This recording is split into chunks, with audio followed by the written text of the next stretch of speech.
pretty intimidating person, right? Just hold your questions. Let's get all the writers here first. I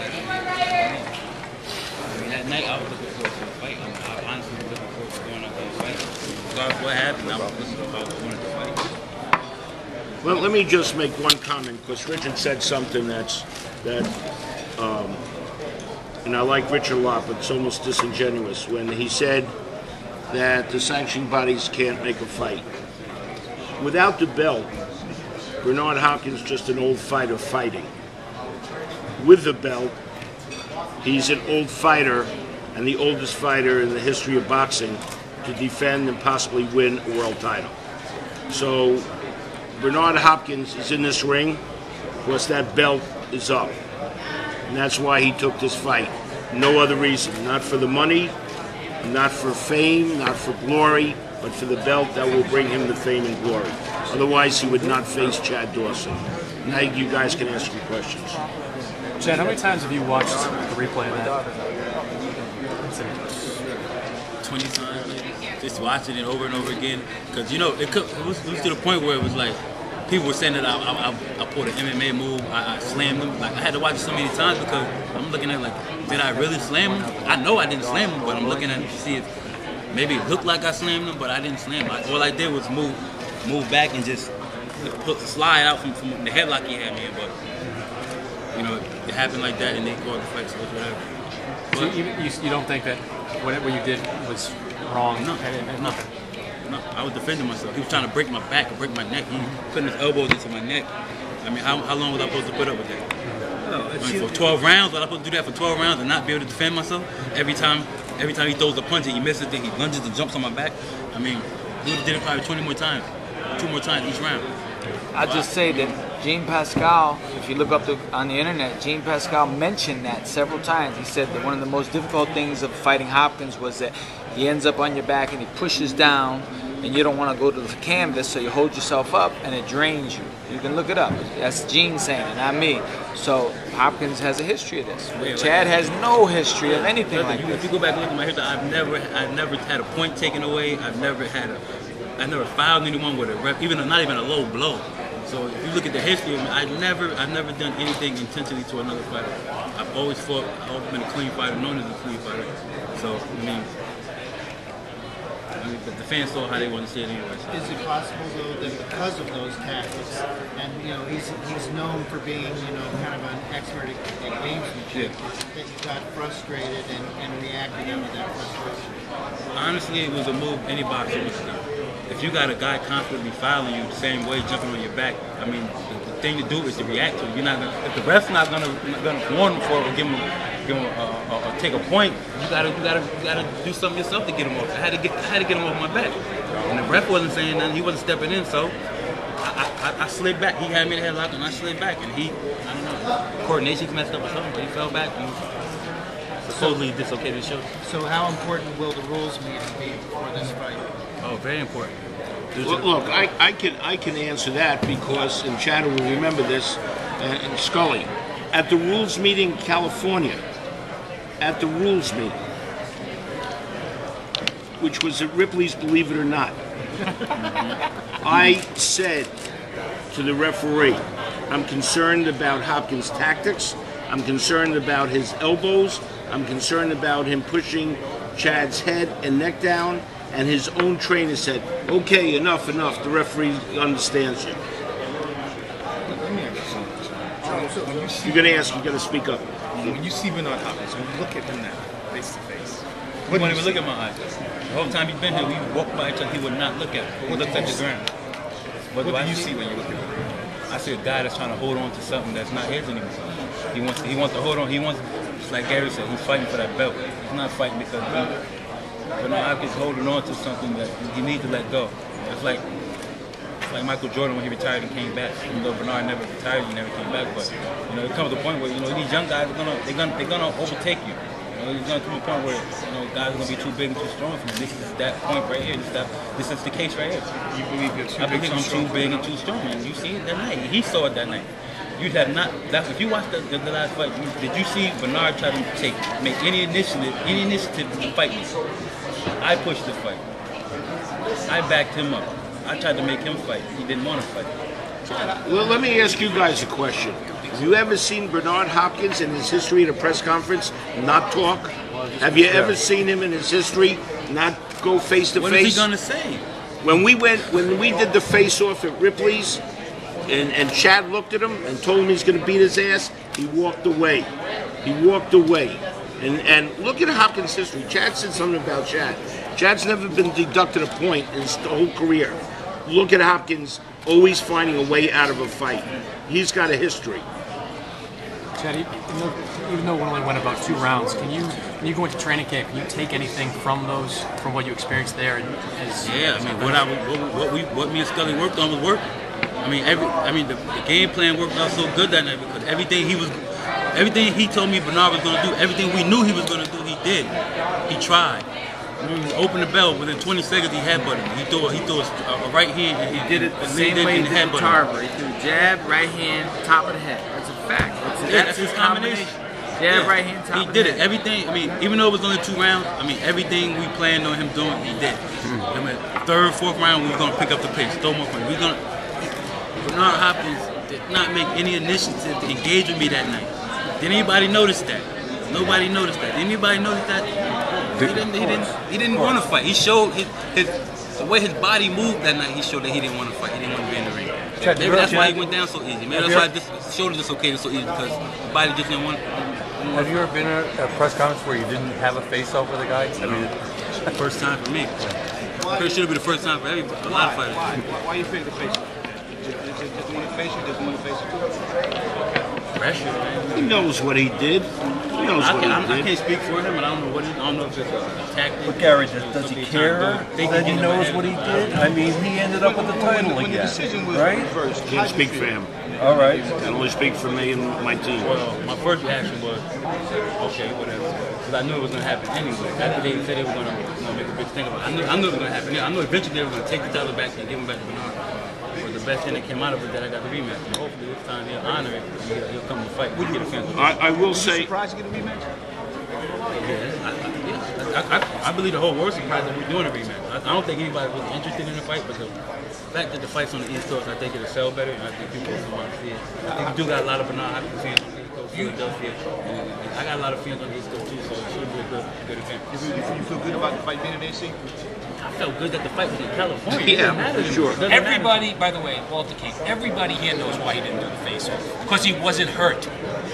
He wasn't hurt. You all know that. And when you dislocate your shoulder, he was not hurt, bone sticking and out he or something. mudded out. Everybody here knows it, and he's going to do it again. Don't let him. Don't let him pull that bull crap by saying he's a legend, and he's this, and he's that. He's going to try and get out of this fight. You all know he wasn't hurt. The second time around, I don't think they were really interested in the first time. And he knows he wasn't hurt. When he was on the West Coast, I know I don't have a big fan base on the West Coast. I'll go out to California. What was the question, Keith? He said that he doesn't think a lot of people are interested in the fight. I just wonder why he thinks that. Now or then? Now? Yeah. I said now it'll probably be a good turnout because it's on the East Coast and people. But if you look at the style, me and Bernard, we don't make for a great fight. But me, if I decide to take the fight into my hands and make it a fight, it'll be a fight. It'll be Chad Dawson whooping Bernard Hopkins' ass. That's what it's gonna be. It's not gonna be Bernard Hopkins whooping Chad Dawson. It's not even gonna be an even fight because I know at the end of the day, at the training camp, after I put my 8 weeks in, and we go into that fight, I know what I can do. I know what I'm capable of. I'm not taking shortcuts. I'm not doing all the things just to get by. I'm doing what I got to do because I know that I have to take this old man out of the sport. Keith, it was a perfect storm in a wrong way. Richard tried to put the fight in the Prudential Center. Main Events blocked it. HBO ran out of money. We wound up on pay-per-view. And then everybody knows, Bernard, as Walter said, he wasn't hurt. When you have a dislocated shoulder like that, and you say to the referee and the doctor, but I can fight with one hand, don't touch me, don't touch me. You're not going to let him pull it out and straight or whatever. The medical reports, and we have all the hospital reports, nothing. So it is what it is. That's not going to happen in this fight. It's just not going to happen. I don't think these fans will allow it to happen. I don't think the writers. And let me give you almost a quote from one of the California commissioners, even though he voted to call it a no decision. You looked at Bernard, and he said, Bernard, it's like the boy who cried wolf. Yep. You got to fight in the next fight. He said that. It's on the record. Am I correct? He said you have a record You have a... of crying wolf. Exactly. You just made mention of saying that you have to get up Bernard. Why do you feel that way? You have to. It seems like you want to do more than just beat him up and just regain your time again. No, it's just for boxing. It's just for boxing. You know, he got the Pascal. Even though I thought he won the first fight against Pascal, but for somebody to cry and get their way all the time, it's like Bernard Hopkins makes us think about. He cries about something. Oh, that's not fair, and then everything changes. I mean, he gets his way all the time. It's cool. He always gets his way. He got a rematch with Pascal. He got it. He wanted it. He cried about it. He got it. He tried not to get a rematch with me, but it just didn't work in his favor. Chad, is anger part of your motivation that you take into this? No, it's not anger. I'm not angry. I'm not an angry person. I mean, but at the end of the day, we both are competitive fighters. And I believe that I'm a much better and superior fighter than Bernard Hopkins is. They took my words and turned them around. What I failed to say is after the fight, as soon as the fight was over, Chad was frustrated. Chad was angry. He had all these... yeah, because we knew that he was going to do it. We knew he was going to do it. It wasn't a shock to us. We all talked knew. About it before we talked the fight. Yep. If things, and I've never done that with a fighter in my life. I never said, okay, if this guy ends up on the ground, rolling around, don't do this, don't do that. We actually had the plan for in case something crazy happened. I've never done that in my whole career. Fake a low blow, anything. Try to buy time. Those are the things that he does. What do you think he'll be doing at 47? Me? Hopefully taking my grandkids to school. Hopefully dropping them off at school and, just enjoying life. I don't want to be boxing, I know that for sure. I don't know what man in it right now is fighting at 47. It's a dangerous sport. As much as he aggravates you, though, you do respect that he's 47 and still here. No, I don't. No, I don't respect it. Now I'm going to whoop his ass like he's fucking 25. Excuse my language, but I disregard the fact that he's 47. We're going to fight like we're both 25 years old. I'm 30. I'll be 30 this year. So I'm not a young. For boxing, I'm pretty much. I'm up there. I'll be 30 this year, dude. So I mean, I want to be retired by the time I'm 35. Keith, legends are retired. Legends are people that you think about that aren't there anymore. So Chad and I were talking on when they were talking. We've heard their speeches over It's and like over. they're reading, like he read something and he memorized it. He said the same thing, didn't he? Like he read something and he memorized it and he just said the same speech every person. Legends don't pussy out in the ring. Chad, You when leaned talk over- about changing your stepping up your style, being more aggressive. Do you feel like that's necessary as part of the strategy to make this Yes, fight? with Bernard Hopkins, it's necessary. It's very necessary. Everybody knows he has those legs. We want to make him work. He can't work. Bernard cannot fight 12 rounds. He can't do it. It's impossible. He will not fight 12 rounds. Maybe three rounds he'll fight. But the other, we don't believe he'll fight. Does that get you out of your comfort zone at all if you're doing something that isn't customary? What we did last fight wasn't customary for him. I mean, that's not my style to be the aggressor. So that's what we had to do to win the fight. So I became the aggressor. I backed him down. I put the jab in his face. I did all the things that we trained to do. Bernard just, we saw it in the violin. When he walked to the ring, I mean, if we can sit down and watch the tape right now, I'll show you every moment where you look at his face. Look at Bernard's face. He does not want to fight. I can look at a fighter and tell you when a fighter don't want to fight. I've done face-offs with 30 fighters. I can tell you when a guy don't want to fight. I'll guarantee you something. I don't know what round. He don't want to fight. There's going to come a time that Bernard Hopkins is going to stop fighting. It's either going to be something that he calls an injury on his hip, on his ass, in his head. But I predict that there'll come a time that he will hit the ground and he will stop fighting and try to pussy his way out of the fight. When you look at Chad, go back and look at the film. Chad is twice his size. When they're in the ring, he looked like a monster. And I wasn't facing him. Hopkins was, and he knew what he was facing. Chad, you leaned over and said, "Don't be a punk this time." Was that to insult them, or is that a plea? That's a plea, not please fight me this time. Because I don't think he's gonna make it to training camp. Honestly, I don't think. I think we get a phone call 2-3 before the fight, and he dislocated his shoulder again. You never know. You never know. You don't know what Bernard. Yeah, it's always Bernard. You never know. I mean, especially when you know you can't win. You know you're not gonna win. I mean, everybody in boxing has a puncher's chance, but he don't got that chance. Bro. He don't have a chance. You know, I'm telling you, all you guys sitting around, you looking like, oh, y'all might be like, this guy's crazy, this young guy's crazy. Bernard's a legend. Oh my God, he did this, he beat this guy. But look at me right now. I'm telling you, this guy will lose. He will lose. I'm telling you, he's gonna lose. He's gonna lose bad. You know, Walter might not happen, man. I'm telling you. Walter reminded me of something. He knows the difference between a Pascal and a Chad Dawson. He knows the difference. I'm not gonna tolerate none of that trash talk. I don't talk trash. I don't do none of that. I just want to fight. And I proved that when I fought Tarver the first time. I just want to fight. When we fight, sure. That's it. You know, Walter reminded me of something. Chad actually suffered more of what happened in California than Hopkins did. Because Hopkins gets up here and everybody's enamored with him. And oh my, he's the legend. And Ripley's, believe it or not, has the wax statue of him. And everybody goes, oh, Bernard, the legend, the legend, the legend. And Chad, everybody's looking, well, you didn't want to fight, you fouled. MMA, you were this, you were that. And a lot of people don't really know. Chad was pleading with him in the ring, get up and fight me. The whole time he was laying there. He's get up and fight, don't be a pussy. We knew. So why should Chad take the heat from the guy who actually came to fight? He came to fight. He's coming to fight on April 28th, and unfortunately, we don't think Hopkins, if he gets in the ring, will finish the fight. We once again look for everybody to help him out. What was your take, Chad, on the doctor's note, the Twitter pictures, the sort of little PR blitz he made after the fight was over? I think nothing of it. I mean, the guy's an actor.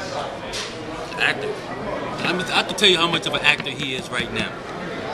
We were in California for the press conference. Somebody from his team came up to me. I mean, this is me. I've been boxing since I was 8 years old, man. I always looked at boxing as a serious sport. Like, it's serious. Like, ain't no acting in this. I don't care how much trash they do. It's serious.